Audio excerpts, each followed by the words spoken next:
Hello guys, this is Yash Chowdhury. আজ চলে আসলাম আপনাদের সামনে একটি নতুন বিষয় নিয়ে আলোচনা করতে। অনেক বন্ধুরা আমার চুলকে বলে আমি নাকি ট্রান্সপ্লান্ট করেছি। বাস্তবে আসলে আমি ট্রান্সপ্লান্ট করাইনি। আমার চুলগুলো আসলে আমি মিনোক্সিডিল এবং গ্লুটাস্টার্স ইউজের মাধ্যমে আমার চুলগুলার গ্রোথ হয়েছে। আমি ট্রান্সপ্লান্ট করাইনি। ডাক্তার আমাকে বলেছিল যে ট্রান্সপ্লান্ট করানোর জন্য, বাট আমার এমনিতেই কাজ হয়ে গেছে, কারণ আমার চুলের হেয়ার ফলিকলগুলা জীবিত ছিল। একদম আমার মাথাটা ব্ল্যান্ড হয়ে যায়নি, টাক হয়ে যায়নি।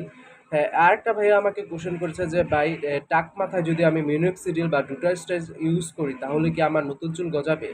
ভাই, আপনার মাথায় যদি একদম চুল পড়ে টাক হয়ে যায় তাহলে আপনার চুল গজাবে না। যদি হালকা লোমের মতো থাকে তাহলে চুল গজাতে পারে, তখন আপনাকে এক্সট্রা পিআরপি নিতে হবে। পিআরপির সাথে আপনার মিনোক্সিডিল, ডুটাস্ট্যাট এবং ভিটামিন জাতীয় যে ওষুধগুলো ওগুলা গ্রহণ করতে হবে এবং একজন ভালো ডাক্তার দেখাতে হবে। আর আপনি যদি দেখেন আপনার মাথা পুরা খালি হয়ে গেছে বা একটা লোমও নেই, তাহলে আপনাকে অবশ্যই ট্রান্সপ্লান্ট করতে হবে।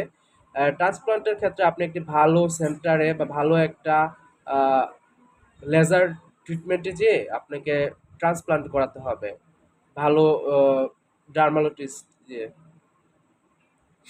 আরেকটা কোশ্চেন করে থাকে যে অনেকে বলে যে আমি অ্যালকোহল মুক্ত মিনোক্সিডিল ইউজ করতে চাই। আসলে অ্যালকোহল ছাড়া মিনোক্সিডিল তৈরি হয় না, তবে কোনো কোনো ব্র্যান্ডে মিনোক্সিডিলে অ্যালকোহলের পরিমাণ কম দেয়। তবে দুটা ফর্মে আপনি মিনোক্সিডিল পেতে পারেন। মিনোক্সিডিল ব্যবহারে আপনার মাথায় যদি অনেক চুলকানির সৃষ্টি হয় বা আই ইরিটেশন দেখা যায়, তাহলে আপনি মিনোক্সিডিল ফোম ব্যবহার করতে পারেন।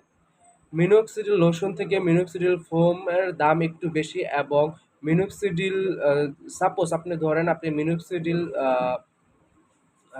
লোশন 5% ব্যবহার করেন এবং মিনোক্সিডিল ফোম আপনি 5% ব্যবহার করছেন, তবে আপনার মিনোক্সিডিল লোশন যতটা কাজ করবে 5%, মিনোক্সিডিল স্প্রে ফোম ততটা কাজ করবে না।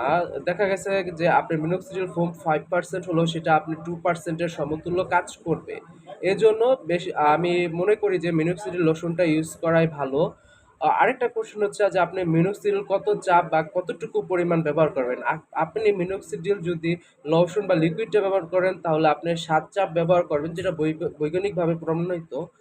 7 চাপ ব্যবহার করতে হবে, এবং আপনি যদি ড্রপারের মাধ্যমে ইউজ করতে চান তাহলে আপনাকে 1 মিলি ব্যবহার করতে হবে। সকাল এবং বিকালে ব্যবহার করলে আপনি ভালো একটা নির্দিষ্ট সময় পর ভালো একটা রেজাল্ট পাবেন।